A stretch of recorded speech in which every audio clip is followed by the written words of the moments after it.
ಎಲ್ಲರಿಗೂ ನಮಸ್ಕಾರ ಸ್ನೇಹಿತರೆ.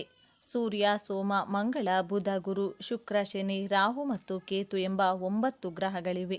ಮನುಷ್ಯನಿಗೆ ಸುಖ ದುಃಖಗಳು ಗ್ರಹಗಳಿಂದಲೇ ಬರುತ್ತವೆ. ಇಂದ್ರಿಯಗಳು ನಮ್ಮ ದೇಹವನ್ನು ನಿಯಂತ್ರಿಸುವಂತೆ ನವಗ್ರಹಗಳು ನಮ್ಮ ಜೀವನದ ಆಗುಹೋಗುಗಳನ್ನು ನಿಯಂತ್ರಣ ಮಾಡುತ್ತವೆ. ವ್ಯಕ್ತಿಯ ಜನನದ ಸಮಯದಲ್ಲಿ ನವಗ್ರಹಗಳು ಜಾತಕದಲ್ಲಿ ಯಾವ ಸ್ಥಾನದಲ್ಲಿರುತ್ತವೆ ಎಂಬುದರ ಮೇಲೆಯೇ ವ್ಯಕ್ತಿಯ ಭವಿಷ್ಯವು ನಿರ್ಧರಿತವಾಗಿರುತ್ತದೆ. ಅಷ್ಟೇ ಅಲ್ಲದೆ ನವಗ್ರಹಗಳ ಸ್ಥಾನ ಪಲ್ಲಟವಾದಂತೆ ನಮ್ಮ ಜೀವನದ ಪ್ರತಿಯೊಂದು ಹಂತಗಳು ಹಾಗೂ ಚಟುವಟಿಕೆಗಳು ಬದಲಾವಣೆಯಾಗುತ್ತವೆ. ನಮ್ಮ ಹಿಂದಿನ ಜನ್ಮದ ಕೆಟ್ಟ ಮತ್ತು ಒಳ್ಳೆಯ ಕರ್ಮಗಳು ನಮ್ಮ ಪ್ರಸ್ತುತ ಜೀವನದ ಮೇಲೆ ಹೇಗೆ ಪ್ರಭಾವವನ್ನು ಬೀರುತ್ತವೆ ಎಂಬುದನ್ನು ಸಹ ನವಗ್ರಹಗಳೇ ಸೂಚಿಸುತ್ತವೆ. ವ್ಯಕ್ತಿಯ ಆರೋಗ್ಯ, ಯಶಸ್ಸು, ಮಾನ ಸನ್ಮಾನ, ಧನ ಸಂಪತ್ತು ಎಲ್ಲವೂ ಗ್ರಹ ಸ್ಥಿತಿಗಳಲ್ಲಿ ಅವಲಂಬಿಸಿರುತ್ತದೆ. ಜಾತಕದಲ್ಲಿ ಗ್ರಹಗಳ ಸ್ಥಿತಿಗತಿ ಚೆನ್ನಾಗಿದ್ದರೆ ಮಾತ್ರ ಜೀವನದಲ್ಲಿ ಸಂತೋಷದಿಂದ ಇರಲು ಸಾಧ್ಯ. ನಮಗೆ ಯಾವುದಾದರೂ ಗ್ರಹದೋಷಗಳಿದ್ರೆ ಉದ್ಯೋಗದಲ್ಲಿ ಕಿರಿಕಿರಿ, ಹಣಕಾಸಿನ ತೊಂದರೆಗಳು, ದಾಂಪತ್ಯದಲ್ಲಿ ಅಸಮಾಧಾನ, ಆರೋಗ್ಯ ಸಮಸ್ಯೆಗಳು ಹೀಗೆ ಒಂದಲ್ಲ ಒಂದು ತೊಂದರೆಗಳು ಬರುತ್ತಲೇ ಇರುತ್ತವೆ. ಜಾತಕದಲ್ಲಿ ಗ್ರಹಗಳ ಸ್ಥಿತಿ ನೀಚವಾಗಿರುವಾಗ ಆಯಾ ಗ್ರಹಗಳಿಗೆ ಸಂಬಂಧಿಸಿದ ಪೂಜೆ ಹೋಮಗಳನ್ನು ಮಾಡುವುದರಿಂದ ಗ್ರಹಗಳಿಗೆ ಬಲ ಬರುತ್ತದೆ. ಆದರೆ ಹೋಮ ಹವನಾದಿಗಳನ್ನು ಮಾಡಲು ಎಲ್ಲರಿಂದಲೂ ಸಾಧ್ಯವಿಲ್ಲ. ಹಾಗಾಗಿ ನವಗ್ರಹಗಳನ್ನು ಪೂಜಿಸಲು ಸರಳವಾದ ಮಾರ್ಗವೊಂದನ್ನು ನಾವಿಂದು ತಿಳಿಸುತ್ತೇವೆ. ಅದಕ್ಕೂ ಮುಂಚೆ ನೀವಿನ್ನು ಚಾನಲ್ಗೆ ಸಬ್ಸ್ಕ್ರೈಬ್ ಆಗಿಲ್ಲ ಅಂದರೆ ಈಗಲೇ ಸಬ್ಸ್ಕ್ರೈಬ್ ಆಗಿ, ಹಾಗೆ ವಿಡಿಯೋಗೆ ಲೈಕ್ ಮಾಡಿ, ವಿಡಿಯೋ ಸ್ಕಿಪ್ ಮಾಡದೆ ಕೊನೆ ತನಕ ನೋಡಿ. ಎಲ್ಲರೂ ಭಕ್ತಿಯಿಂದ ಓಂ ನಮಃ ಶಿವಾಯ ನಮಃ ಅಂತ ಕಮೆಂಟ್ ಮಾಡಿ. ಅದುವೇ ನವಗ್ರಹ ವೃಕ್ಷಗಳ ಪೂಜೆ. ಪ್ರತಿಯೊಂದು ಗ್ರಹಕ್ಕೂ ಅದರದ್ದೇ ಆದಂತಹ ಪ್ರತಿನಿಧಿ ಮರಗಳಿರುತ್ತವೆ. ಅವುಗಳನ್ನು ಬೆಳೆಸಿ ಪ್ರತಿದಿನ ಪೂಜಿಸಿದ್ದಲ್ಲಿ ಹಾಗೂ ಆ ಗಿಡಗಳ ಭಾಗಗಳನ್ನು ಔಷಧದ ರೂಪದಲ್ಲಿ ಸೇವಿಸುತ್ತಾ ಬಂದಲ್ಲಿ ಆ ಗ್ರಹಗಳ ತೊಂದರೆ ತಪ್ಪುವುದಲ್ಲದೆ ಗ್ರಹದೋಷದಿಂದ ಬಂದಂತಹ ಕಾಯಿಲೆಗಳು ಸಹ ನಿವಾರಣೆಯಾಗುತ್ತವೆ. ಅಷ್ಟೇ ಅಲ್ಲದೆ ಗ್ರಹಗಳ ಶಾಂತಿಗಾಗಿ ಹವನವನ್ನು ನಡೆಸುತ್ತಿದ್ದರೆ ಆಯಾ ಗ್ರಹಕ್ಕೆ ಸಂಬಂಧಿಸಿದ ವೃಕ್ಷಗಳನ್ನೇ ಹವನದಲ್ಲಿ ಆಹುತಿಯಾಗಿ ಬಳಸಲಾಗುತ್ತದೆ. ನವಗ್ರಹ ವೃಕ್ಷಗಳಾವು, ಅವುಗಳನ್ನು ಪೂಜಿಸುವುದರಿಂದ ದೊರೆಯುವ ಲಾಭಗಳೇನು ಎಂಬಿತ್ಯಾದಿ ಕುತೂಹಲಭರಿತ ಮಾಹಿತಿಗಳನ್ನೆಲ್ಲ ಒಂದೊಂದಾಗಿ ತಿಳಿದುಕೊಳ್ಳೋಣ. ನವಗ್ರಹ ವೃಕ್ಷಗಳು ಹಾಗೂ ಅವುಗಳ ಉಪಯೋಗಗಳು. ಸೂರ್ಯಗ್ರಹ. ಎಲ್ಲ ಗ್ರಹಗಳ ಮಧ್ಯೆ ನಿಂತು ಪೂರ್ವಕ್ಕೆ ಮುಖ ಮಾಡಿರುವಂಥ ಸೂರ್ಯದೇವ ಗ್ರಹಪತಿ ಎಂದರೆ ಗ್ರಹಗಳ ರಾಜರಾಗಿದ್ದಾರೆ. ಜಾತಕದಲ್ಲಿ ಸೂರ್ಯದೇವ ಉಚ್ಚ ಸ್ಥಾನದಲ್ಲಿದ್ದರೆ ಉನ್ನತ ಸ್ಥಾನ ಹಾಗೂ ಅಧಿಕಾರವನ್ನು ಪಡೆಯಬಹುದು ಮತ್ತು ದೈಹಿಕವಾಗಿ ಬಲಶಾಲಿಗಳಾಗಬಹುದು. ಸೂರ್ಯನು ಜಾತಕದಲ್ಲಿ ಸರಿಯಾದ ಸ್ಥಾನದಲ್ಲಿಲ್ಲದಿದ್ದಲ್ಲಿ ನೇತ್ರ ರೋಗಗಳು, ಹೃದಯ ಸಂಬಂಧಿತ ರೋಗಗಳು, ಚರ್ಮ ರೋಗಗಳು ಮತ್ತು ಮೂಳೆಗೆ ಸಂಬಂಧಿಸಿದಂತಹ ಕಾಯಿಲೆಗಳು ಬರುತ್ತವೆ. ಜ್ಯೋತಿಷ್ಯ ಶಾಸ್ತ್ರದ ಪ್ರಕಾರ ಬಿಳಿ ಎಕ್ಕದ ಗಿಡ ಸೂರ್ಯಗ್ರಹಕ್ಕೆ ಸಂಬಂಧಿಸಿದೆ. ಬಿಳಿ ಎಕ್ಕದ ಗಿಡವನ್ನು ಬೆಳೆಸಿ ಪೂಜಿಸಿ ಆ ಗಿಡದ ಮುಂದೆ ಸೂರ್ಯ ಜಪ ಮಾಡುವುದರಿಂದ ಸೂರ್ಯ ದೋಷಗಳೆಲ್ಲ ಸಂಪೂರ್ಣವಾಗಿ ನಿವಾರಣೆಯಾಗುತ್ತವೆ. ಬಿಳಿ ಎಕ್ಕವನ್ನು ಪೂಜಿಸುವುದರಿಂದ ಭೌತಿಕ ಪ್ರಗತಿ ಹಾಗೂ ಜ್ಞಾಪಕ ಶಕ್ತಿಯ ಬೆಳವಣಿಗೆಗೆ ಕಾರಣವಾಗುತ್ತದೆ. ಬಿಳಿ ಎಕ್ಕದ ಗಿಡ ಒಂದು ಮನೆಯಲ್ಲಿದ್ದರೆ ಸಕಲ ಐಶ್ವರ್ಯ, ಆರೋಗ್ಯ ಹಾಗೂ ಅಂತಸ್ತು ಪ್ರಾಪ್ತಿಯಾಗುತ್ತದೆ. ಹಣಕಾಸಿನ ಎಲ್ಲ ಸಮಸ್ಯೆಗಳು ಸಹ ಶೀಘ್ರವೇ ನಿವಾರಣೆಯಾಗುತ್ತವೆ. ಎಕ್ಕದ ಗಿಡವನ್ನು ಮನೆಯಲ್ಲಿ ಬೆಳೆಸಿದರೆ ಯಾವುದೇ ರೀತಿಯ ಮಾಟಮಂತ್ರ ತಂತ್ರಗಳು ಮನೆಯ ಹತ್ತಿರ ಸುಳಿಯುವುದಿಲ್ಲ. ಅದರಲ್ಲಿಯೂ ಮನೆಗೆ ಬಲಭಾಗದಲ್ಲಿ ಬಿಳಿ ಎಕ್ಕದ ಗಿಡವನ್ನು ಬೆಳೆಸಿದರೆ ವಾಸ್ತುದೋಷ ನಿವಾರಣೆಯಾಗುತ್ತದೆ. ಬಿಳಿ ಎಕ್ಕದ ಎಲೆಯನ್ನು ರವಿ ಗ್ರಹಕ್ಕೆ ಅರ್ಪಿಸಿ ಭಕ್ತಿಯಿಂದ ಸೂರ್ಯ ದೇವರನ್ನು ಪೂಜಿಸಿದರೆ ಸೂರ್ಯ ದೋಷಗಳೆಲ್ಲವೂ ನಿವಾರಣೆಯಾಗುತ್ತದೆ. ಅಷ್ಟು ಮಾತ್ರವಲ್ಲದೆ ಬಿಳಿ ಎಕ್ಕದ ಗಿಡ ವಿನಾಯಕ ದೇವರಿಗೆ ಬಹಳ ಪ್ರಿಯವಾದದ್ದು. ವಿನಾಯಕರಿಗೆ ಬಿಳಿ ಎಕ್ಕದ ಹೂವನ್ನು ಅರ್ಪಣೆ ಮಾಡಿ ಪೂಜಿಸಿದರೆ ಹಲವು ರೀತಿಯ ದೋಷಗಳು ನಿವಾರಣೆಯಾಗುತ್ತವೆ. ಬುಧಗ್ರಹ ನಮ್ಮ ನರಮಂಡಲ ವ್ಯವಸ್ಥೆಯ ಅಧಿಪತಿ.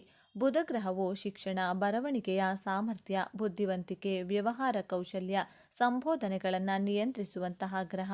ಜಾತಕದಲ್ಲಿ ಬುಧಗ್ರಹ ದುರ್ಬಲನಾದರೆ ನರಗಳ ದೌರ್ಬಲ್ಯ, ತೊದಲುವಿಕೆಗೆ, ಮನಸ್ಸಿನಲ್ಲಿ ಗೊಂದಲ, ಏಕಾಗ್ರತೆಯ ಕೊರತೆ, ಅಧ್ಯಯನದಲ್ಲಿ ಹಿನ್ನಡೆ ಮುಂತಾದ ಅಡೆತಡೆಗಳು ಉಂಟಾಗುತ್ತವೆ. ಬುಧಗ್ರಹವನ್ನು ಪ್ರಸನ್ನಗೊಳಿಸಲು ಉತ್ತರಾಣಿ ಗಿಡವನ್ನು ಪೂಜಿಸಬೇಕು. ಬುಧಗ್ರಹವನ್ನು ಪ್ರತಿನಿಧಿಸುವ ಸಸ್ಯವಾಗಿರುವ ಉತ್ತರಾಣಿಯನ್ನು ಸಂಸ್ಕೃತ ಭಾಷೆಯಲ್ಲಿ ಅಪಮಾರ್ಗ ಎಂದು ಕರೆಯಲಾಗುತ್ತದೆ. ಉತ್ತರಾಣಿಯು ವಿನಾಯಕ ಚತುರ್ಥಿಯಂದು ಗಣಪತಿ ದೇವರಿಗೆ ಅರ್ಪಣೆ ಮಾಡುವಂಥ 21 ಪತ್ರೆಗಳಲ್ಲಿ ಪ್ರಮುಖವಾದ ಪತ್ರೆಯಾಗಿದೆ. ಇದನ್ನು ಶಿವರಾತ್ರಿಯಂದು ಶಿವಪೂಜೆಯಲ್ಲಿಯೂ ಬಳಸಲಾಗುತ್ತದೆ. ಚಂದ್ರ ನಮ್ಮ ಮನಸ್ಸನ್ನು ಆಳುವಂತಹ ಗ್ರಹ. ಚಂದ್ರ ನಮ್ಮ ಮನಸ್ಸಿನ ನೆಮ್ಮದಿ ಹಾಗೂ ದುಃಖ ಎರಡಕ್ಕೂ ಚಂದ್ರನೇ ಮುಖ್ಯ ಕಾರಣ. ಯಾರ ಜಾತಕದಲ್ಲಿ ಚಂದ್ರ ಚೆನ್ನಾಗಿರುತ್ತಾನೋ ಆ ವ್ಯಕ್ತಿ ಸದಾ ಚಿಂತಾರಹಿತನಾಗಿರುತ್ತಾನೆ. ಆ ವ್ಯಕ್ತಿಯು ಜೀವನದಲ್ಲಿ ಯಾವುದೇ ಸಮಸ್ಯೆ ಬಂದರೂ ಅತಿ ಸರಳವಾಗಿ ನಿಭಾಯಿಸುವಂತವನಾಗಿರುತ್ತಾನೆ. ಹಾಗಾಗಿ ಚಂದ್ರ ಜಾತಕದಲ್ಲಿ ಬಲವಾಗಿರಬೇಕು. ಚಂದ್ರಗ್ರಹದಿಂದ ಉಂಟಾಗುವ ದೋಷಗಳನ್ನು ಬಗೆಹರಿಸಿಕೊಳ್ಳಲು ಪಲಾಶ ವೃಕ್ಷವನ್ನು ಅಂದರೆ ಮುತ್ತುಗದ ಮರವನ್ನು ಆರಾಧಿಸುವುದು ತುಂಬ ಒಳ್ಳೆಯದು. ಮುತ್ತುಗದ ಮರವನ್ನು ಪೂಜಿಸುವುದರಿಂದ ವ್ಯಕ್ತಿಯ ಮಾನಸಿಕ ರೋಗಗಳೆಲ್ಲ ಗುಣವಾಗುತ್ತವೆ. ಮುತ್ತುಗದ ಎಲೆಗಳನ್ನು ಪೂಜಿಸುವುದರಿಂದ ಚಂದ್ರನ ವಿಶೇಷ ಕೃಪೆ ಉಂಟಾಗಿ ಮಾನಸಿಕ ನೆಮ್ಮದಿ ದೊರೆಯುತ್ತದೆ. ಮಂಗಳ. ಜ್ಯೋತಿಷ್ಯ ಶಾಸ್ತ್ರದಲ್ಲಿ ಮಂಗಳ ಗ್ರಹವನ್ನು ಉಗ್ರ ಸ್ವಭಾವದ ಗ್ರಹ ಎಂದು ಉಲ್ಲೇಖಿಸಲಾಗುತ್ತದೆ. ಮಂಗಳವನ್ನು ಅಂಗಾರಕ ಎಂದು ಸಹ ಕರೆಯಲಾಗುತ್ತದೆ. ದೇಹದ ಸ್ನಾಯು ವ್ಯವಸ್ಥೆ ಹಾಗೂ ರಕ್ತ ಪರಿಚಲನಾ ವ್ಯವಸ್ಥೆಯು ಮಂಗಳನ ನಿಯಂತ್ರಣದಲ್ಲಿರುತ್ತದೆ. ಜಾತಕದಲ್ಲಿ ಮಂಗಳ ದುರ್ಬಲನಾಗಿದ್ದರೆ ರಕ್ತ ಸಂಬಂಧಿತ ಸಮಸ್ಯೆಗಳು ಎದುರಾಗುತ್ತವೆ. ಮದುವೆ ಸಫಲವಾಗಲು ಮಂಗಳನ ಕೃಪೆ ಬಹಳ ಮುಖ್ಯ. ವೈವಾಹಿಕ ಜೀವನದಲ್ಲಿ ಅಡೆತಡೆಗಳು ಎದುರಾಗುತ್ತಿದ್ದಲ್ಲಿ ಮಂಗಳನ ಸ್ಥಾನ ಉತ್ತಮವಾಗಿಲ್ಲ ಎಂಬ ಅರ್ಥ ಬರುತ್ತದೆ. ಹಾಗೆಯೇ ಮಂಗಳನ ಸ್ಥಾನ ಉತ್ತಮವಾಗಿದ್ದಲ್ಲಿ ದಾಂಪತ್ಯ ಜೀವನ ಸಂತಸವಾಗಿರುತ್ತದೆ. ಕಗ್ಗಲಿ ಸಸ್ಯವು ಮಂಗಳಕ್ಕೆ ಸಂಬಂಧಿಸಿದ್ದಂತಾಗಿದೆ. ಕಗ್ಗಲಿ ವೃಕ್ಷವನ್ನು ಆರೈಕೆ ಮಾಡಿ ಪೂಜೆ ಮಾಡುವುದರಿಂದ ಕುಜದೋಷಗಳೆಲ್ಲವೂ ನಿವಾರಣೆಯಾಗುತ್ತದೆ. ಈ ಗಿಡವನ್ನು ನಿತ್ಯ ಪೂಜಿಸುವುದರಿಂದ ರಕ್ತ ಸಂಬಂಧಿತ ಮತ್ತು ಚರ್ಮ ರೋಗಗಳೆಲ್ಲ ನಿವಾರಣೆಯಾಗುತ್ತವೆ. ಗುರುಗ್ರಹ ಎಲ್ಲ ಗ್ರಹಗಳಿಗೂ ಅತ್ಯಂತ ಶುಭ ಫಲಗಳನ್ನೇ ನೀಡುವಂತಹ ಗ್ರಹವಾಗಿದೆ. ಐಶ್ವರ್ಯ, ಅದೃಷ್ಟ, ಬೆಳವಣಿಗೆ ಮತ್ತು ಸಮೃದ್ಧಿಗೆ ಗುರುಗ್ರಹ ಕಾರಕವಾಗಿದೆ. ಜಾತಕದಲ್ಲಿ ಗುರು ದುರ್ಬಲನಾಗಿದ್ದರೆ ವ್ಯಕ್ತಿಯನ್ನು ಆಲಸ್ಯ, ಸೋಮಾರಿತನ ಆವರಿಸುತ್ತದೆ. ಆ ವ್ಯಕ್ತಿ ಜ್ಞಾನದಲ್ಲಿ ಬಡವನಾಗಿರುತ್ತಾನೆ ಮತ್ತು ಸಂಪತ್ತಿನಲ್ಲಿ ಕೊರತೆಯನ್ನು ಎದುರಿಸುತ್ತಾನೆ. ಹಾಗೆಯೇ ಉತ್ತಮ ಸಂಗಾತಿ ದೊರೆಯಲು, ಕಂಕಣ ಬಲ ಕೂಡಿ ಬರಲು ಗುರುವಿನ ಬಲ ಬೇಕೇ ಬೇಕು. ಗುರುಗ್ರಹದಿಂದ ಉಂಟಾಗುವ ದೋಷವನ್ನು ನಿವಾರಿಸಿಕೊಳ್ಳಲು ಅಶ್ವತ್ಥ ವೃಕ್ಷವನ್ನು ಪೂಜಿಸಬೇಕು. ಅಶ್ವತ್ಥ ವೃಕ್ಷಕ್ಕೆ ಪ್ರದಕ್ಷಿಣೆ ಹಾಕುವುದರಿಂದ ಗುರುವಿಗೆ ಸಂಬಂಧಿಸಿದ ದೋಷಗಳೆಲ್ಲ ನಿವಾರಣೆಯಾಗುತ್ತವೆ. ಜೊತೆಗೆ ಗುರುವಿನ ಕೃಪೆಯು ಉಂಟಾಗಿ ಜ್ಞಾನವೂ ಸಹ ವೃದ್ಧಿಯಾಗುತ್ತದೆ. ಅಶ್ವತ್ಥ ವೃಕ್ಷದ ಮೂಲ ಭಾಗದಲ್ಲಿ ಬ್ರಹ್ಮ, ಮಧ್ಯಭಾಗದಲ್ಲಿ ವಿಷ್ಣು ಹಾಗೂ ತುದಿಯಲ್ಲಿ ರುದ್ರದೇವರು ನೆಲೆಸಿರುತ್ತಾರೆ. ಹಾಗಾಗಿ ಅಶ್ವತ್ಥ ವೃಕ್ಷಕ್ಕೆ ಹಿಂದೂ ಸಂಪ್ರದಾಯದಲ್ಲಿ ಬಹಳ ಪ್ರಾಮುಖ್ಯತೆ ಇದೆ. ಅಶ್ವತ್ಥ ಮರಕ್ಕೆ 7 ಪ್ರದಕ್ಷಿಣೆಯನ್ನು ಮಾಡಿದರೆ 10,000 ಗೋದಾನ ಮಾಡಿದಷ್ಟು ಪುಣ್ಯ ಲಭಿಸುತ್ತದೆ. ದಿನದ 24 ಗಂಟೆಗಳು ಸಹ ಆಮ್ಲಜನಕವನ್ನೇ ಹೊರಸೂಸುವಂಥ ಏಕೈಕ ವೃಕ್ಷವೆಂದರೆ ಅಶ್ವತ್ಥ ವೃಕ್ಷ. ಪದ್ಮಪುರಾಣದ ಪ್ರಕಾರ ಅಶ್ವತ್ಥ ವೃಕ್ಷಕ್ಕೆ ನಮಸ್ಕರಿಸುವುದು ಹಾಗೂ ಪ್ರದಕ್ಷಿಣೆಯನ್ನು ಹಾಕುವುದು ಮನುಷ್ಯನ ಆಯುಷ್ಯವನ್ನು ವೃದ್ಧಿಸುತ್ತದೆ. ಪ್ರಾಚೀನ ಕಾಲದಲ್ಲೆಲ್ಲ ಋಷಿಮುನಿಗಳು ಅಶ್ವತ್ಥ ವೃಕ್ಷದ ಕೆಳಗೆ ಕುಳಿತು ಜಪ, ಅನುಷ್ಠಾನಗಳನ್ನು ಮಾಡುತ್ತಾ ಇರುತ್ತಿದ್ದರು. ಶುಕ್ರಗ್ರಹ ಪ್ರತಿಯೊಬ್ಬ ಮನುಷ್ಯನಿಗೂ ಗುರುವಿನ ನಂತರ ಲಾಭಕಾರಕ ಗ್ರಹವೆಂದರೆ ಅದು ಶುಕ್ರಗ್ರಹ. ಶುಕ್ರ ಅಂದರೆ ವೈವಾಹಿಕ ಜೀವನದಲ್ಲಿ ಸುಖ ಇದೆಯೋ ಇಲ್ಲವೋ ಎಂಬುದನ್ನು ನೋಡುವುದೇ ಶುಕ್ರನ ಸ್ಥಾನ ಬಲದಿಂದ. ಉತ್ತಮ ಸಂತಾನ ಪ್ರಾಪ್ತವಾಗಲು ಶುಕ್ರನ ಅನುಗ್ರಹ ಅತ್ಯಗತ್ಯ. ಶುಕ್ರ ವಾಹನಕಾರ, ಕಟ್ಟಡಕಾರನು ಸಹ ಆಗಿರುತ್ತಾನೆ. ಅಂದರೆ ಶುಕ್ರನು ಉತ್ತಮವಾಗಿದ್ದರೆ ಆ ಜಾತಕದವರು ಒಂದಕ್ಕಿಂತ ಹೆಚ್ಚು ವಾಹನಗಳಿಗೆ ಮತ್ತು ಕಟ್ಟಡಗಳಿಗೆ ಒಡೆಯರಾಗುತ್ತಾರೆ. ಶುಕ್ರಗ್ರಹ ಜಾತಕದಲ್ಲಿ ಚೆನ್ನಾಗಿಲ್ಲ ಅಂದರೆ ಜೀವನದಲ್ಲಿ ಸಾಮರಸ್ಯಗಳ ಕೊರತೆ, ಸಂಗಾತಿಗಳಿಂದ ದೂರಾಗುವುದು, ವಾಹನ ಮತ್ತು ಮನೆಯ ಸಮಸ್ಯೆಗಳು ಮತ್ತು ಗರ್ಭಕೋಶಕ್ಕೆ ಸಂಬಂಧಿತ ರೋಗಗಳು ಉಂಟಾಗುತ್ತವೆ. ಶುಕ್ರಗ್ರಹದಿಂದ ಉಂಟಾಗುವ ಸಮಸ್ಯೆಗಳಿಂದ ಮುಕ್ತಿಯನ್ನು ಪಡೆದುಕೊಳ್ಳಲು ಅತ್ತಿ ಮರ ಅಥವಾ ಔದುಂಬರವು ವೃಕ್ಷವನ್ನು ಪೂಜಿಸಬೇಕು. ಪ್ರತಿನಿತ್ಯ ಔದುಂಬರ ವೃಕ್ಷಕ್ಕೆ ಪ್ರದಕ್ಷಿಣೆಯನ್ನು ಮಾಡ್ತಾ ಬಂದಲ್ಲಿ ಶುಕ್ರಗ್ರಹಕ್ಕೆ ಸಂಬಂಧಿಸಿದ ದೋಷಗಳೆಲ್ಲ ಪರಿಹಾರವಾಗುತ್ತವೆ. ಔದುಂಬರ ವೃಕ್ಷ ದತ್ತಾತ್ರೇಯರ ವಾಸಸ್ಥಾನವಾಗಿದೆ. ಹಾಗಾಗಿ ಮನೆ ಅಂಗಳದಲ್ಲಿ ಔದುಂಬರ ವೃಕ್ಷ ಇದ್ದರೆ ಅಲ್ಲಿ ದತ್ತಾತ್ರೇಯ ಸಾನ್ನಿಧ್ಯವೇ ಇದ್ದಂತಾಗುತ್ತದೆ. ಶನಿಗ್ರಹ ಶನಿಗ್ರಹವನ್ನು ಕರ್ಮದ ದೇವರೆಂದೇ ಪರಿಗಣಿಸಲಾಗುತ್ತದೆ. ಶನಿಗ್ರಹ ನಮ್ಮ ಕರ್ಮಕ್ಕೆ ಅನುಗುಣವಾಗಿ ಒಳ್ಳೆಯ ಮತ್ತು ಕೆಟ್ಟ ಪರಿಣಾಮಗಳನ್ನು ಕರುಣಿಸುತ್ತಾರೆ. ನಮ್ಮ ಜಾತಕದಲ್ಲಿ ಶನಿಯ ವಕ್ರ ದೃಷ್ಟಿ ಇದ್ದರೆ ಆ ವ್ಯಕ್ತಿ ಸಾಕಷ್ಟು ಕಷ್ಟಗಳನ್ನು ಎದುರಿಸಬೇಕಾಗುತ್ತದೆ. ಶನಿಗ್ರಹವು ಕಷ್ಟಗಳನ್ನು ನೀಡುವುದರ ಮೂಲಕ ಜೀವನದ ಅರ್ಥ ಮತ್ತು ಧರ್ಮವನ್ನು ತಿಳಿಸಿಕೊಡುತ್ತಾರೆ. ಶನಿಯ ಪ್ರಭಾವಕ್ಕೆ ಒಳಗಾದಾಗ ಉಂಟಾಗುವಂತಹ ಅಹಿತಕರ ಸಂಗತಿಗಳಿಂದ ದೂರವಿರಲು ಶಮಿ ಅಥವಾ ಬನ್ನಿ ವೃಕ್ಷವನ್ನು ಪೂಜಿಸಬೇಕು. ನವಗ್ರಹಗಳಲ್ಲಿ ತುಂಬ ಶಕ್ತಿಶಾಲಿಯಾದ ಗ್ರಹವಾದ ಶನಿಯನ್ನು ಪ್ರತಿನಿಧಿಸುವಂತಹ ಶಮಿ ವೃಕ್ಷವನ್ನು ಪೂಜಿಸುವುದರಿಂದ ಶನಿದೇವರನ್ನೇ ಪೂಜಿಸಿದಷ್ಟು ಫಲ ದೊರೆಯುತ್ತದೆ. ಹಾಗಾಗಿ ಈ ವೃಕ್ಷವನ್ನು ಎಲ್ಲ ಶನಿದೇಗುಲಗಳ ಆವರಣದಲ್ಲಿ ಬೆಳೆಸಲಾಗಿರುತ್ತದೆ. ರಾಮಾಯಣದಲ್ಲಿ ಲಂಕೆಗೆ ಯುದ್ಧಕ್ಕೆ ತೆರಳುವ ಮುನ್ನ ಪ್ರಭು ಶ್ರೀರಾಮಚಂದ್ರರು ಶಮಿ ವೃಕ್ಷವನ್ನು ಪೂಜಿಸಿದ್ದರ ಬಗ್ಗೆ ಉಲ್ಲೇಖಗಳಿವೆ. ಹಾಗೆಯೇ ಅಜ್ಞಾತವಾಸಕ್ಕೆ ತೆರಳುವ ಮುನ್ನ ಪಾಂಡವರು ತಮ್ಮ ಶಸ್ತ್ರಾಸ್ತ್ರಗಳನ್ನೆಲ್ಲ ಶಮಿ ವೃಕ್ಷದಲ್ಲಿಯೇ ಬಚ್ಚಿಟ್ಟಿದ್ದರು. ರಾಹುಗ್ರಹ. ರಾಹು ಹಾಗೂ ಕೇತು ಗ್ರಹಗಳಿಗೆ ಪ್ರಕಾಶವಿರುವಲ್ಲ, ಅಂದರೆ ಇವೆರಡು ಛಾಯಾಗ್ರಹಗಳು. ಸಾಮಾನ್ಯವಾಗಿ ಹೆಚ್ಚು ಕೆಟ್ಟ ಪ್ರಭಾವಗಳನ್ನು ನೀಡುವಂಥ ಗ್ರಹಗಳೆಂದರೆ ರಾಹು ಹಾಗೂ ಕೇತು ಗ್ರಹಗಳು. ಹಾಗಾಗಿಯೇ ಜನರಿಗೆಲ್ಲ ರಾಹುಕೇತಗಳೆಂದರೆ ಹೆಚ್ಚು ಭಯವಿರುತ್ತದೆ. ರಾಹು ಧೈರ್ಯ ಹಾಗೂ ಸಾಹಸಗಳನ್ನು ತಂದುಕೊಡುವ ಗ್ರಹ. ರಾಹು ಜಾತಕದಲ್ಲಿ ಒಳ್ಳೆಯ ಸ್ಥಾನದಲ್ಲಿದ್ದರೆ ವ್ಯಕ್ತಿಗೆ ಬಾಹುಬಲ ಬರುತ್ತದೆ. ಅಷ್ಟು ಮಾತ್ರವಲ್ಲದೆ ವಿದೇಶ ಪ್ರಯಾಣದ ಯೋಗ ಪ್ರಾಪ್ತವಾಗುತ್ತದೆ. ಅದೇ ರೀತಿ ರಾಹು ಉತ್ತಮ ಸ್ಥಾನದಲ್ಲಿದ್ದ ಪಕ್ಷದಲ್ಲಿ ಚರ್ಮರೋಗ, ಹೃದಯ ರೋಗ, ಮನಸ್ಸಿನಲ್ಲಿ ವಿನಾಕಾರಣ ಭಯ, ಕೀಲುಗಳಲ್ಲಿ ನೋವು, ನಿದ್ರಾಹೀನತೆ ಮುಂತಾದ ತೊಂದರೆಗಳು ಎದುರಿಸಬೇಕಾಗುತ್ತದೆ. ರಾಹು ದೋಷಗಳನ್ನು ಪರಿಹರಿಸಿಕೊಳ್ಳಲು ದೂರ್ವ ಅಥವಾ ಗರಿಕೆಯನ್ನು ಪೂಜಿಸಬೇಕು. ಗರಿಕೆ ನಮ್ಮ ಹಿಂದೂ ಸಂಪ್ರದಾಯದ ಪೂಜಾ ಪದ್ಧತಿಗಳಲ್ಲಿ ಅತ್ಯಂತ ಶ್ರೇಷ್ಠವಾದ ಸ್ಥಾನವನ್ನು ಪಡೆದುಕೊಂಡಿದೆ. ಪ್ರಥಮ ಪೂಜಿತರಾದ ಗಣೇಶ ದೇವರಿಗೆ ಗರಿಕೆ ಅತ್ಯಂತ ಪ್ರಿಯವಾದದ್ದು. ಗರಿಕೆಯು ಚೂಪಾದ 3 ಎಲೆಗಳನ್ನು ಹೊಂದಿದ್ದು ಶಿವಶಕ್ತಿ ಮತ್ತು ಗಣೇಶ ಹೀಗೆ 3 ದೇವರ ತತ್ವವನ್ನು ಪ್ರತಿನಿಧಿಸುತ್ತದೆ. ಕೇತುಗ್ರಹ. ಕೇತುವು ಸಹ ಛಾಯಾಗ್ರಹ. ಕೇತು ಮೋಕ್ಷದಾಯಕ ಗ್ರಹವೆನಿಸಿಕೊಳ್ಳುತ್ತದೆ. ಕೇತುವು ವ್ಯಕ್ತಿಯ ಜಾತಕದಲ್ಲಿ ಉತ್ತಮನಾಗಿದ್ದಲ್ಲಿ ವ್ಯಕ್ತಿಯು ಆಧ್ಯಾತ್ಮಿಕತೆ, ವೈರಾಗ್ಯ ಮತ್ತು ಜ್ಞಾನೋದಯದ ಕಡೆಗೆ ವಾಲುತ್ತಾನೆ. ಆ ವ್ಯಕ್ತಿಯು ಲೌಕಿಕ ಬಯಕೆಗಳ ಸರಪಳಿಯಿಂದ ಬಿಡುಗಡೆ ಹೊಂದುತ್ತಾನೆ. ಆದರೆ ಕೇತು ಜಾತಕದಲ್ಲಿ ಅಶುಭ ಸ್ಥಾನದಲ್ಲಿದ್ದಲ್ಲಿ ಚರ್ಮ ಸಂಬಂಧಿತ ರೋಗಗಳು, ಅಪಘಾತಗಳು, ಸೆರೆವಾಸ, ಕೀಲು ನೋವುಗಳು, ಕುಷ್ಠರೋಗ ಮುಂತಾದವುಗಳಿಗೆ ಗುರಿಯಾಗಬೇಕಾಗುತ್ತದೆ. ಕೇತು ಗ್ರಹದಿಂದ ಆಗುವ ತೊಂದರೆಗಳಿಂದ ಮುಕ್ತಿಯನ್ನು ಪಡೆದುಕೊಳ್ಳಲು ದರ್ಬೆಯನ್ನು ಪೂಜಿಸಬೇಕು. ದರ್ಬೆ ದೇವಹುಲ್ಲು. ಹೋಮ, ಯಜ್ಞ, ಯಾಗಾದಿಗಳಲ್ಲಿ ಕರ್ತೃಗಳು ಉಂಗುರದ ಬೆರಳಿಗೆ ದರ್ಬೆಯನ್ನು ಉಂಗುರದಂತೆ ಧರಿಸುತ್ತಾರೆ. ದರ್ಬೆಯನ್ನು ಬೆರಳಿಗೆ ಧಾರಣೆ ಮಾಡುವುದರಿಂದ ಶರೀರದ ಎಲ್ಲ ಭಾಗಗಳಿಗೂ ಒಂದೇ ರೀತಿಯ ಅಯಸ್ಕಾಂತೀಯ ಶಕ್ತಿ ಪಸರಿಸುತ್ತದೆ. ಇದರಿಂದ ಮನೋವಿಪತ್ತುಗಳೆಲ್ಲ ದೂರವಾಗುತ್ತವೆ. ಹಿಂದಿನ ಕಾಲದಲ್ಲಿ ಋಷಿ ಮುನಿಗಳು ಜಪ ತಪಗಳನ್ನು ಮಾಡಲು ದರ್ಭಾಸನಗಳನ್ನು ಬಳಸುತ್ತಲಿದ್ದರು. ದರ್ಬೆಯ ಸ್ಪರ್ಶ ಮಾತ್ರದಿಂದ ಅನೇಕ ಚರ್ಮ ವ್ಯಾಧಿಗಳೆಲ್ಲ ದೂರವಾಗುತ್ತವೆ. ಆತ್ಮೀಯ ವೀಕ್ಷಕರೇ, ನವಗ್ರಹಗಳನ್ನು ಪ್ರತಿನಿಧಿಸುವ ಸಸ್ಯ ಮತ್ತು ವೃಕ್ಷಗಳ ಕುರಿತಾಗಿ ಸಮಗ್ರ ಮಾಹಿತಿಯನ್ನು ತಿಳಿದುಕೊಂಡ ನಮಗೆಲ್ಲರಿಗೂ ಆ ಭಗವಂತನ ಕೃಪಾ ಕಟಾಕ್ಷ ಸದಾ ಕಾಲ ಇರಲೆಂದು ಕೋರಿಕೊಳ್ಳುತ್ತಾ ಈ ದಿನದ ಸಂಚಿಕೆಯನ್ನು ಮುಗಿಸ್ತಿದ್ದೇನೆ. ವೀಕ್ಷಕರೇ, ನಿಮಗೂ ಈ ವಿಡಿಯೋ ಇಷ್ಟವಾಗಿದ್ದಲ್ಲಿ ಲೈಕ್ ಮಾಡಿ, ಶೇರ್ ಮಾಡಿ ಮತ್ತು ಸಬ್ಸ್ಕ್ರೈಬ್ ಮಾಡಿ ಹಾಗೂ ಬೆಲ್ ಬಟನ್ ಒತ್ತೋದನ್ನು ಮರಿಬೇಡಿ. ಈ ದಿನ ಕೇವಲ 10 ರೂಪಾಯಿಗೆ ಈ ಪದಾರ್ಥ ಖರೀದಿಸಿ ಮನೆಗೆ ತಂದು ಈ ಮಂತ್ರವನ್ನು ಹೇಳಿಕೊಂಡ್ರೆ ದೇವಾನುದೇವತೆಗಳ ಜೊತೆಗೆ ಗುರುವಿನ ಅನುಗ್ರಹ ಪ್ರಾಪ್ತಿಯಾಗುತ್ತದೆ. ನೀವು ಯಾವ ಕೆಲಸಕ್ಕೆ ಕೈ ಹಾಕಿದರೂ ಬಂಗಾರದಂತಹ ಫಲ ಸಿಗುತ್ತದೆ. ಈ ದಿನ ಯಾವ 5 ಕೆಲಸಗಳನ್ನು ಮಾಡಿದರೆ ಬಡತನ ನಾಶವಾಗುತ್ತದೆ ಎಂದು ಈಗ ತಿಳಿಯೋಣ. ಅದಕ್ಕೂ ಮುಂಚೆ ನೀವಿನ್ನು ಚಾನಲ್ಗೆ ಸಬ್ಸ್ಕ್ರೈಬ್ ಆಗಿಲ್ಲ ಅಂದರೆ ಈಗಲೇ ಸಬ್ಸ್ಕ್ರೈಬ್ ಆಗಿ. ಹಾಗೆ ವಿಡಿಯೋಗೆ ಲೈಕ್ ಮಾಡಿ, ವಿಡಿಯೋ ಸ್ಕಿಪ್ ಮಾಡದೆ ಕೊನೆ ತನಕ ನೋಡಿ. ಎಲ್ಲರೂ ಭಕ್ತಿಯಿಂದ ಜೈ ಮಹಾಲಕ್ಷ್ಮಿ ಅಂತ ಕಮೆಂಟ್ ಮಾಡಿ. ಮೊಟ್ಟ ಮೊದಲ ಕೆಲಸ ಏನೆಂದರೆ ಮೌನವಾಗಿ ಸ್ನಾನ ಮಾಡುವುದು. ಸ್ನಾನದ ನೀರಿಗೆ ಸ್ವಲ್ಪ ಕಪ್ಪು ಎಳ್ಳನ್ನು ಬೆರೆಸಿ ಸ್ನಾನ ಮಾಡುವುದು. ಸೂರ್ಯೋದಯಕ್ಕೆ ಮುನ್ನವೇ ಎದ್ದು ನದಿ ಸ್ನಾನ ಅಥವಾ ಮನೆಯಲ್ಲಿಯೇ ಸ್ನಾನ ಮಾಡಿಕೊಳ್ಳಬಹುದು.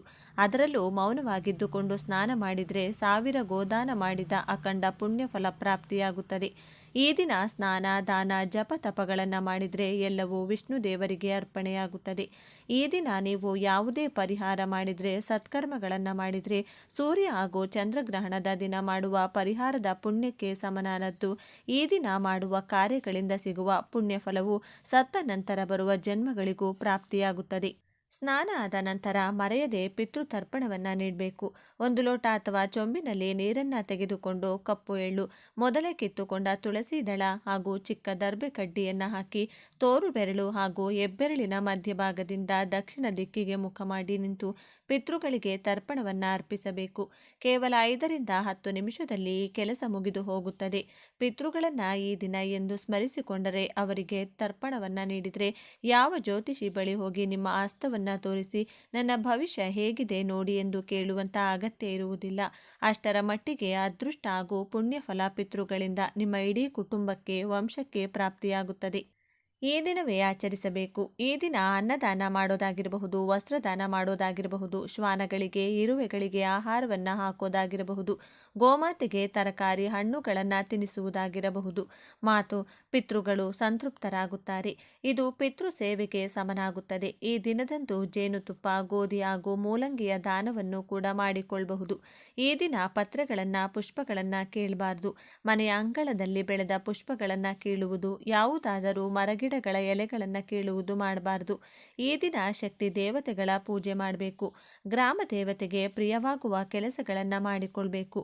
ಗ್ರಾಮ ದೇವತೆಯ ಗುಡಿಯಲ್ಲಿ ನಿಂಬೆಹಣ್ಣಿನ ದೀಪ ಬೆಳಗಿಸಿ ದೇವಿ ಕಡಗಮಾಲಾ ಸ್ತೋತ್ರ ಪಾರಾಯಣ ಮಾಡಿ, ದುರ್ಗಾ ಅಷ್ಟೋತ್ತರವನ್ನು ಪಾರಾಯಣ ಮಾಡಿ, ಶಕ್ತಿ ದೇವತೆಯರ ಗುಡಿಯಲ್ಲಿ ಕುಂಕುಮಾರ್ಚನೆ ಮಾಡಿಸಿ ಆ ಕುಂಕುಮವನ್ನು ಇಡೀ ಕುಟುಂಬದವರು ಅಣೆಗಿಟ್ಟುಕೊಳ್ಳಿ. ಇದರಿಂದ ಶತ್ರುಬಾಧೆಗಳು ಕಳೆಯುತ್ತದೆ. ಈ ಸಮಯದಲ್ಲಿ ಉಂಟಾಗುವಂತಹ ಅನಾರೋಗ್ಯ, ಕಲಹ, ಮಾನಸಿಕ ಕಿರಿಕಿರಿ, ಅಪಘಾತ ಕಂಟಕಗಳು ತಪ್ಪಿ ಹೋಗಿ ಶಿವನ ದೇವಸ್ಥಾನಕ್ಕೆ ಈ ದಿನದಂದು ತೆರಳಿ ಈ ದಿನ ಶಿವದರ್ಶನ ಮಾಡಿ, ಅರಳಿ ಮರದ ಕೆಳಗೆ ಎಳ್ಳೆಣ್ಣೆಯ ದೀಪವನ್ನು ಹಚ್ಚಿ, ಸಾಕ್ಷಾತ್ ವಿಷ್ಣು ದೇವರು ಅಶ್ವತ್ಥ ಮರದ ರೂಪದಲ್ಲಿ ನೆಲೆಸಿರುತ್ತಾರೆ. ಒಮ್ಮೆ ಚಂದ್ರದೇವನಿಗೆ ಚರ್ಮದ ಸಮಸ್ಯೆ ಬಂದಾಗ ಶಿವನಿಗೆ ಹಸುವಿನ ಹಾಲು ಹಾಗೂ ಮೊಸರಿನಿಂದ ಅಭಿಷೇಕ ಮಾಡಿ ತನಗಿದ್ದ ಚರ್ಮದ ಸಮಸ್ಯೆಯನ್ನು ಹೋಗಲಾಡಿಸಿಕೊಂಡನಂತೆ. ಅದು ಕೂಡ ಈ ದಿನವೇ ಅಭಿಷೇಕ ಮಾಡಿದ್ದು. ಆದ್ದರಿಂದ ಮರೆಯದೆ ಶಿವನಿಗೆ ಈ ದಿನ ನಿಮ್ಮ ಮನೆಯಲ್ಲಾಗಿರಬಹುದು, ದೇವಸ್ಥಾನದಲ್ಲಾಗಿರಬಹುದು, ಹಸುವಿನ ಹಾಲು ಹಾಗೂ ಮೊಸರಿನಿಂದ ಅಭಿಷೇಕ ಮಾಡಿ ನಮಸ್ಕಾರ ಮಾಡಿಕೊಳ್ಳಿ. ಇದರಿಂದ ಕುಟುಂಬದವರ ಆರೋಗ್ಯ ಕೂಡ ವೃದ್ಧಿಯಾಗುತ್ತದೆ. ಹಿಂದೆ ಅರ್ಚಕರೊಬ್ಬರು ಈ ದಿನ ಶಿವಲಿಂಗದ ಮೇಲೆ ಒಂದು ಬಿಲ್ವ ಪತ್ರೆಯನ್ನು ಇಡುತ್ತಾರೆ. ಆ ಎಲೆಯ ಮೇಲೆ ಇದ್ದ ಕಪ್ಪು ಇರುವೆಯೆಂದು ಯಾವ ಕಡೆ ಹೋಗಬೇಕೆಂದು ತಿಳಿಯದೆ ಶಿವಲಿಂಗದ ಸುತ್ತ 3 ಸುತ್ತು ಹಾಕುತ್ತದೆ. ತನಗೆ ತಿಳಿಯದೆಯೇ ಶಿವಲಿಂಗಕ್ಕೆ 3 ಪ್ರದಕ್ಷಿಣೆ ಹಾಕಿದ ಕಾರಣದಿಂದ ಮರುಜನ್ಮದಲ್ಲಿ ಆ ಇರುವೆಯು ಕಾಶಿ ರಾಜ್ಯಕ್ಕೆ ರಾಜನಾಗಿ ಜನಿಸಿ ಸಕಲ ಐಶ್ವರ್ಯ ಪಡೆಯಿತೆಂದು ಪುರಾಣಗಳಲ್ಲಿ ಉಲ್ಲೇಖವಿದೆ. ಅಂತಹ ಶಕ್ತಿ ಈ ದಿನ ಪ್ರತಿಯೊಬ್ಬರೂ ಶಿವಲಿಂಗಕ್ಕೆ ಮರೆಯದೆ ಪ್ರದಕ್ಷಿಣೆ ಮಾಡಬೇಕು. ಶಿವಾಲಯದಲ್ಲಿ ಈ ದಿನ ಪ್ರದಕ್ಷಿಣೆ ಮಾಡಿ ಶಿವನ ದರ್ಶನವನ್ನು ಮಾಡಿ ಬಂದರೆ ಅತ್ಯಂತ ಶುಭ ಫಲಗಳು ಪ್ರಾಪ್ತಿಯಾಗುತ್ತೆ. ಹಾಗೆ ಈ ದಿನ ಮನೆಯಲ್ಲಿ ದೀಪಾರಾಧನೆ ಮಾಡಬೇಕಾದ್ರೆ ಒಂದು ನಿಂಬೆ ಹಣ್ಣನ್ನು ನಿಮ್ಮ ಮನೆ ದೇವರ ಹೆಸರಲ್ಲಿ ಹೇಳಿ ಕೈನಲ್ಲಿ ಹಿಂಡಿ. ಇದು ಕುಟುಂಬಕ್ಕೆ ಇರುವ ದಾರಿದ್ರ್ಯ ದೋಷಗಳು, ಜನಗಳ ದೃಷ್ಟಿ ದೋಷಗಳು, ಹಣಕಾಸು, ಆರೋಗ್ಯ ಸಮಸ್ಯೆ, ಶತ್ರುಕಾಟಗಳು ದೂರವಾಗಬೇಕೆಂತ ಬೇಡಿಕೊಳ್ಬೇಕು. ಜೊತೆಗೆ ಬಗಳಾಮುಖಿ ದೇವಿಯ ಸಂಕಲ್ಪವನ್ನ ಮಾಡಿಕೊಳ್ಳಬೇಕು. ಬಗಳಾಮುಖಿ ದೇವಿಯನ್ನ ನೆನೆಯುತ್ತಾ ಓಂ ಐಂ ಹ್ರೀಂ ಶ್ರೀಂ ಬಂ ಬಂಗಳಾಮುಖಿ ದೇವಿಯೇ ನಮಃ ಎಂದು 3 ಬಾರಿ, 21 ಬಾರಿ ಅಥವಾ 108 ಬಾರಿ ಹೇಳಿಕೊಂಡು ದೀಪಾರಾಧನೆ ಮಾಡಬೇಕು. ಈ ನಿಂಬೆ ಹಣ್ಣನ್ನು ಒಂದು ಚೊಂಬಿನ ನೀರಿಗೆ ಹಿಂಡಿ ಮನೆಯ ಎಲ್ಲ ಮೂಲೆ ಮೂಲೆಗೂ ಹಾಗೂ ಬಾಗಿಲಿನ ಹೊರಭಾಗದಲ್ಲಿಯೂ ಪ್ರೋಕ್ಷಣೆ ಮಾಡಬೇಕು. ಪ್ರೋಕ್ಷಣೆ ಮಾಡುವಾಗ ಬಗಳಾಮುಖಿ ದೇವಿಯನ್ನ ನೆನೆದು ನಮಗೆ ಕೇಡುಂಟು ಮಾಡುವ ಶತ್ರುಗಳಿಗೆ ಒಳಿತನ್ನ ಮಾಡು, ಅವರ ಬಾಯನ್ನ ಕಟ್ಟು, ಅವರಿಗೆ ಒಳ್ಳೆಯ ಬುದ್ಧಿ ಕೊಡು, ನಮ್ಮ ಮನೆಯ ಯಜಮಾನನಿಗೆ ಇರುವ ಹಣಕಾಸಿನ ಅಡೆತಡೆಗಳನ್ನು ನೀಗಿಸು, ಎಲ್ಲ ವಿಧದಲ್ಲೂ ಏಳಿಗೆಯನ್ನು ನೀಡಿ ನಮ್ಮ ಕುಟುಂಬದ ರಕ್ಷಣೆಯಾಗಿ ನಿಲ್ಲು ಅಂತ ಬೇಡಿಕೊಳ್ಬೇಕು. ಹೀಗೆ ಕೈನಲ್ಲಿ ಹಿಡಿದು ಅಭಿಮಂತ್ರಿಸಿ ಮನೆಗೆಲ್ಲ ಪ್ರೋಕ್ಷಣೆ ಮಾಡಿ ಆ ನಿಂಬೆ ಹಣ್ಣಿನ ರಸದ ಶಕ್ತಿಯಿಂದ ಮನೆಗೆ ದುರ್ಗೆಯ ಸರ್ವಶಕ್ತಿ ಸ್ವರೂಪಿಣಿಯಾದ ಬಗಳಾಮುಖಿ ದೇವಿಯ ಅಪಾರ ರಕ್ಷಣೆ ಪ್ರಾಪ್ತಿಯಾಗುತ್ತದೆ. ಇನ್ನು ಕೊನೆಯ ದಿನ ಆಗಿರೋದ್ರಿಂದ ವಿಷ್ಣು ಹಾಗೂ ಮಹಾಲಕ್ಷ್ಮಿ ದೇವಿಯನ್ನ ಈ ರೀತಿಯಾಗಿ ಬೇಡಿಕೊಳ್ಳಿ. ಭಗವಂತ ಶ್ರೀ ಮಹಾವಿಷ್ಣು, ಈ ನಿನ್ನ ಪುರುಷೋತ್ತಮ ಮಾಸದಲ್ಲಿ ತಿಳಿದು ತಿಳಿಯದೆ ನನ್ನಿಂದ ಏನಾದರೂ, ನನ್ನ ಕುಟುಂಬದಿಂದ ಏನಾದರೂ ತಪ್ಪುಗಳಾಗಿದ್ದರೆ ಕ್ಷಮಿಸು. ನನ್ನೆಲ್ಲ ಕಷ್ಟಗಳನ್ನು ಅರ್ಥ ಮಾಡಿಕೊಂಡು ನೀನೇ ಅನುಗ್ರಹಿಸು. ನಿನ್ನ ಸೇವೆ ಹಾಗೂ ಸ್ಮರಣೆ ಮಾಡುವ ಮತ್ತಷ್ಟು ಶಕ್ತಿಯನ್ನು ನನಗೂ ನನ್ನ ಕುಟುಂಬಕ್ಕೂ ನೀಡೆಂದು ಭಕ್ತಿಯಿಂದ ಕೇಳಿಕೊಳ್ಬೇಕು. ಈ ದಿನವನ್ನು ಈ ರೀತಿಯಾಗಿ ಮುಗಿಸಬೇಕು. ಹೀಗೆ ವಿಷ್ಣು ಹಾಗೂ ಲಕ್ಷ್ಮೀ ದೇವಿಯನ್ನು ಬೇಡಿಕೊಂಡ್ರೆ ನೀವು ಮಾಡುವ ಪೂಜೆಗೆ ಮತ್ತಷ್ಟು ಫಲಪ್ರಾಪ್ತಿಯಾಗುತ್ತದೆ. ಆರ್ಥಿಕ ಆರೋಗ್ಯ ಸಂಕಷ್ಟಗಳು ದೂರವಾಗುತ್ತದೆ. ಇನ್ನು ಈ ದಿನ ನೀವು ಯಾವ ಕೆಲಸವನ್ನು ಮಾಡ್ತೀರೋ ಅದೇ ಕೆಲಸವನ್ನು ಮತ್ತೆ 3 ಬಾರಿ ಮಾಡುವ ಶಕ್ತಿ ಆ ಭಗವಂತ ನಿಮಗೆ ನೀಡುತ್ತಾನೆ. ಈ ದಿನ ನೀವು ಮಾಡುವ ಕೆಲಸಗಳನ್ನು ಮತ್ತೆ ಮತ್ತೆ ಮಾಡುವಂತೆ ಆಶೀರ್ವದಿಸುತ್ತಾನೆ. ಉದಾಹರಣೆಗೆ, ಯಾವುದಾದರೂ ದಾನ ಮಾಡ್ತೀರಾ, ಉತ್ತಮ ಕೆಲಸಗಳನ್ನು ಮಾಡ್ತೀರಾ, ಏನನ್ನಾದರೂ ನಿಮಗೋಸ್ಕರ, ನಿಮ್ಮ ಕುಟುಂಬದವರಿಗೋಸ್ಕರ ಖರೀದಿ ಮಾಡ್ತೀರಾ, ಮನೆ ಆಗಿರಬಹುದು, ವಾಹನ ಆಗಿರಬಹುದು, ಭೂಮಿ ಆಗಿರಬಹುದು, ಇವುಗಳನ್ನು ಖರೀದಿ ಮಾಡಿದರೆ ಮತ್ತೆ ಮತ್ತೆ ಖರೀದಿ ಮಾಡುವಷ್ಟು ಶಕ್ತಿ ಹಾಗೂ ಅನುಗ್ರಹ ನಿಮಗೆ ಸಿಗುತ್ತದೆ. ದಾನಗಳಲ್ಲಿ ವಸ್ತ್ರದಾನ, ಅನ್ನದಾನ, ಯಾವುದೇ ರೀತಿಯ ದಾನಗಳನ್ನು ಮಾಡಿದರೆ ಮತ್ತೆ ಮತ್ತೆ ನಿಮಗೂ ಸಾಕಾಗಿ ಮತ್ತೊಬ್ಬರಿಗೆ ಹಂಚುವಷ್ಟು ಐಶ್ವರ್ಯವನ್ನು ದೇವರು ನೀಡುತ್ತಾನೆ. ಆದ್ದರಿಂದ ಈ ದಿನ ಮರೆಯದೆ ದಾನಗಳನ್ನು ಮಾಡಿ, ಆದಷ್ಟು ಉತ್ತಮ ಕೆಲಸಗಳನ್ನೇ ಮಾಡಿ. ಯಾವುದೇ ಕಾರಣಕ್ಕೂ ಸಾಲ ಮಾಡಬೇಡಿ, ಬಂಗಾರ ಗಿರವಿಗಿಡಬೇಡಿ. ಈ ಕೆಲಸಗಳು ಈ ದಿನ ಮಾಡಿದರೆ ಮತ್ತೆ ರಿಪೀಟ್ ಆಗುತ್ತದೆ. ಇದರ ಬದಲಿಗೆ ಮನೆಯಲ್ಲಿರುವಂಥ ಬಂಗಾರದ ಎಲ್ಲ ಆಭರಣಗಳನ್ನು ಹೊರತೆಗೆದು ಅರಿಶಿದನದ ನೀರಿನಿಂದ ಒಂದು ಬಾರಿ ಶುದ್ಧ ಜಲದಿಂದ ಮತ್ತೊಂದು ಬಾರಿ ತೊಳೆದು ಒಣಬಟ್ಟೆಯಲ್ಲಿ ಒರೆಸಿ ಮಹಾಲಕ್ಷ್ಮಿಯ ಮುಂದಿಟ್ಟು ಪೂಜೆ ಮಾಡಿ ಮತ್ತೆ ಬೀರುವಿನ ಒಳಗೆ ಎತ್ತಿಡಿ. ಇದರಿಂದ ಮನೆಯಲ್ಲಿರುವ ಬಂಗಾರಕ್ಕಿರುವಂತಹ ನಕಾರಾತ್ಮಕ ಶಕ್ತಿಗಳು ದೂರವಾಗುತ್ತದೆ. ಮತ್ತೆ ಮತ್ತೆ ಬಂಗಾರ ಖರೀದಿಸುವ ಶಕ್ತಿ ನಿಮಗೆ ಸಿಗುತ್ತದೆ. ಈ ದಿನ ಬೆಳಿಗ್ಗೆ ಬೇಗ ಎದ್ದು ಸ್ನಾನ ಮಾಡಿ ಹಳದ ಬಣ್ಣದ ಬಟ್ಟೆಯನ್ನು ಧರಿಸಿ ಸೂರ್ಯ ದೇವರಿಗೆ ಆರ್ಘ್ಯ ನೀಡಿ ಒಂದು ಚಾಪೆ ಅಥವಾ ಮಣೆಯ ಮೇಲೆ ಕುಳಿತುಕೊಂಡು ಕಡಲೆ ಕಾಳುಗಳನ್ನು ಒಂದು ಬಟ್ಟಲಿಗೆ ಹಾಕುತ್ತಾ 108 ಬಾರಿ ಈ ವಿಶೇಷ ಮಂತ್ರವನ್ನು ಹೇಳಿಕೊಳ್ಳಿ. ನೀವೇನನ್ನು ಕೇಳಿಕೊಳ್ಳುವಿರೋ ಅದು ನಿಮಗೆ ಸಿದ್ಧಿಯಾಗುತ್ತದೆ. ಈ ಮಂತ್ರ ಈ ವಿಧವಾಗಿದೆ: ಓಂ ಐಂ ಹ್ರೀಂ ಶ್ರೀಂ ಕಂ ಹ್ರೀಂ ಐಂ ಪುಷ್ಯಮಹೇ ನಮಃ. ಮತ್ತೊಮ್ಮೆ ಹೇಳ್ತೀವಿ ಕೇಳಿ: ಓಂ ಐಂ ಬ್ರೀಂ ಶ್ರೀಂ ಕಂ ಹ್ರೀಂ ಐಂ ಪುಷ್ಯಮಯೇ ನಮಃ. ಬೀಜಾಕ್ಷರಗಳನ್ನು ಒಳಗೊಂಡಂಥ ಈ ಮಂತ್ರವನ್ನು ಮೊದಲು ಒಂದು ಕಾಗದದ ಮೇಲೆ ಅಥವಾ ಅರಳಿ ಎಲೆಯ ಮೇಲೆ ಬರೆದು ನಿಮ್ಮ ಇಷ್ಟ ದೇವರ ಮುಂದಿಟ್ಟು ನಮಸ್ಕಾರ ಮಾಡಿಕೊಳ್ಳಿ. ಈ ದಿನ ಮನೆಗೆ 21 ಆಗಿರಬಹುದು, 11 ಆಗಿರಬಹುದು, ಅರಿಶಿನದ ಕೊಂಬನ್ನು ತೆಗೆದುಕೊಂಡು ಬಂದು ಮಾಲೆಯ ರೀತಿ ತಯಾರಿಸಿ ನಿಮಗೆ ಇಷ್ಟವಾದ ಗುರುಗಳು, ಕೆಲವರಿಗೆ ದುರ್ಗೆ, ಇನ್ನು ಕೆಲವರಿಗೆ ರಾಯರು, ಕೆಲವರಿಗೆ ದತ್ತಾತ್ರೇಯ ಸ್ವಾಮಿ, ಶಿರಡಿ ಸಾಯಿಬಾಬಾ, ಗಣೇಶ, ವೆಂಕಟೇಶ್ವರ, ಆಂಜನೇಯ ಸ್ವಾಮಿ, ಹೀಗೆ ನಿಮಗೆ ಯಾವ ದೇವರು ಗುರುವಾರವಾಗಿರುತ್ತದೋ, ಇಷ್ಟ ದೇವರಾಗಿರುತ್ತಾರೋ ಅವರ ಫೋಟೋಗೆ ಅಥವಾ ಸಂಬಂಧಿಸಿದ ದೇಗುಲಕ್ಕೆ ಈ ಅರಿಶಿನದ ಕೊಂಬಿನ ಮಾಲೆಯನ್ನು ಅರ್ಪಿಸಿ. ಇದರಿಂದ ಗುರುವಿನ ಅಪಾರ ಅನುಗ್ರಹ ಸಿಗುತ್ತದೆ. ಆಗ ಕರ್ಮಫಲದಾತನಾದ ಶನಿದೇವರ ಜೊತೆಗೆ ನವಗ್ರಹಗಳ ಆಶೀರ್ವಾದ ನಿಮಗೆ ಬಹಳ ಸುಲಭವಾಗಿ ಸಿಗುತ್ತದೆ. ನಿಮ್ಮ ಇಷ್ಟ ಗುರುಗಳ ಮೂಲಕ ಯಾವುದಾದರೂ ಮಂತ್ರೋಪದೇಶಗಳನ್ನು ಪಡೆದಿದ್ದರೆ ಮಂತ್ರ ಜಪ ಆರಂಭಿಸಿ. ರಾಮಕೋಟಿ ಬರೆಯಲು ಆರಂಭಿಸುವುದಕ್ಕೆ ಕೂಡ ಈ ದಿನ ಸೂಕ್ತವಾಗಿದೆ. ರಾಮಾಯಣ, ಮಹಾಭಾರತ, ಭಗವದ್ಗೀತೆ ಕೇಳಲು ಈ ದಿನ ಆರಂಭಿಸಿ. ನಿಮ್ಮ ಇಷ್ಟ ಗುರುಗಳ ಚರಿತ್ರೆಯನ್ನು ಈ ದಿನ ಮರೆಯದೆ ಕೇಳಿ. ಮನೆಗೆ ತುಳಸಿ ಗಿಡ ಇಲ್ಲವೆಂದರೆ ತಪ್ಪದೆ ಈ ದಿನ ತನ್ನಿ. ತುಳಸಿಯ ಮುಂದೆ ಚಿಕ್ಕ ತುಪ್ಪದ ದೀಪವನ್ನು ಹಚ್ಚಿಟ್ರೆ ಅಷ್ಟೈಶ್ವರ್ಯ ಮನೆಗೆ ಪ್ರಾಪ್ತಿಯಾಗುತ್ತದೆ. ಒಂದು ಬಾಡಿಗೆ ಮನೆಯಿಂದ ಸ್ವಂತ ಮನೆಗೆ ಹೋಗಲು ಅಥವಾ ಒಂದು ಬಾಡಿಗೆ ಮನೆಯಿಂದ ಮತ್ತೊಂದು ಬಾಡಿಗೆ ಮನೆಗೆ ಹೋಗಲು ಈ ದಿನ ತುಂಬ ಶುಭವಾಗಿದೆ. ಈ ಅದ್ಭುತವಾದ ದಿನದಂದು ಗಣೇಶನ ಮೂರ್ತಿಯನ್ನು ಮನೆಗೆ ತಂದು ಪೂಜಿಸಲು ಆರಂಭ ಮಾಡಿದರೆ ಧನ ಧಾನ್ಯಾದಿಗಳಿಗೆ ಮನೆಯಲ್ಲಿ ಎಂದಿಗೂ ಕೊರತೆ ಉಂಟಾಗುವುದಿಲ್ಲ. ಅದೆಷ್ಟೋ ವರ್ಷಗಳಿಂದ ಇದ್ದ ಬಡತನ, ಅನಾರೋಗ್ಯ ದೂರವಾಗಿ ನೀವು ಕೇಳಿದ್ದಕ್ಕಿಂತಲೂ ಹೆಚ್ಚಿನ ಸುಖಜೀವನ ನಿಮಗೆ ಪ್ರಾಪ್ತಿಯಾಗುತ್ತದೆ. ಈ ದಿನ 5 ಅರಳಿ ಎಲೆಗಳಿಗೆ ಹಿಂದೆ ಹಾಗೂ ಮುಂದೆ 2 ಕಡೆ ಸಂಪೂರ್ಣ ಗಂಧವನ್ನು ಹಚ್ಚಿ ನಿಮ್ಮ 2 ಕೈಗಳಿಂದ ಹರಿಯುವ ನೀರಿನಲ್ಲಿ 5 ಎಲೆಗಳನ್ನು ಬಿಡಬೇಕು. ಯಾವಾಗ ನೀವು ಗಂಧ ಹಚ್ಚಿದ ಅರಳಿ ಎಲೆಗಳು ನೀರಿನ ಜೊತೆಗೆ ಹರಿದು ಹೋಗುತ್ತವೆ, ಈ ದಿನದಂದು ನಿಮ್ಮ ಆರ್ಥಿಕ ಸಮಸ್ಯೆಗಳು ನಿಮ್ಮಿಂದ ದೂರವಾಗುತ್ತದೆ. ₹1 ಖರ್ಚಿಲ್ಲದ ಈ ಪರಿಹಾರ ನಿಮಗೆ ಮುಂದಿನ ವರ್ಷದ ತನಕವೂ ಯಶಸ್ಸು, ದೊಡ್ಡ ಮಟ್ಟದ ಅದೃಷ್ಟವನ್ನು ನೀಡುತ್ತಲೇ ಇರುತ್ತದೆ. ಪ್ರತಿದಿನ ಬಂದಾಗಲೂ ಇದೇ ಪರಿಹಾರವನ್ನು ನೀವು ಮಾಡಿಕೊಳ್ಳಬಹುದು. ಈ ದಿನ ತುಪ್ಪದ ದೀಪ ಹಚ್ಚಿ ಹಣೆಗೆ ವಿಭೂತಿ, ಗಂಧ, ಕುಂಕುಮವನ್ನಿಟ್ಟುಕೊಳ್ಳಿ. ಸಾಲದ ಸಮಸ್ಯೆ, ಕೋರ್ಟ್ ಕೇಸ್ ಸಮಸ್ಯೆ, ಮಾನಸಿಕ ಕಿರಿಕಿರಿ, ಮದುವೆ ವಿಳಂಬ, ಕೆಲಸಗಳಲ್ಲಿ ವಿಘ್ನ ಎಲ್ಲ ಸಮಸ್ಯೆಗೂ ಕಡಲೆಕಾಳನ್ನು ಈ ದಿನ ನೆನೆಸಿ ಕಡಲೆಕಾಳಿನ ಉಸ್ಲಿ ಪ್ರಸಾದ ಮಾಡಿ 4 ಜನರಿಗೆ ಹಂಚಿ. ಇದೆ ನೋಡಿದ್ರಲ್ಲ, ಈ ದಿನ ಯಾವೆಲ್ಲ ವಿಧಿವಿಧಾನಗಳನ್ನು ಪಾಲಿಸಿದರೆ ಅದೃಷ್ಟ ಪ್ರಾಪ್ತಿಯಾಗುತ್ತದೆ, ಪಿತೃಗಳ ಅನುಗ್ರಹ ಸಿಗುತ್ತೆ ಅಂತ ಇವತ್ತಿನ ಈ ವಿಡಿಯೋದಲ್ಲಿ ತಿಳಿಸಿಕೊಟ್ಟಿದ್ದೇವೆ. ಈ ಮಾಹಿತಿ ನಿಮಗೆ ಇಷ್ಟವಾದರೆ ತಪ್ಪದೆ ಜೈ ಪುರುಷೋತ್ತಮ, ಜೈ ಮಹಾಲಕ್ಷ್ಮೀ ದೇವಿ ಅಂತ ಬರೆದು ಈ ವಿಡಿಯೋನ ಪ್ರತಿಯೊಬ್ಬರಿಗೂ ಶೇರ್ ಮಾಡಿ. ಧನ್ಯವಾದಗಳು ಸ್ನೇಹಿತರೆ.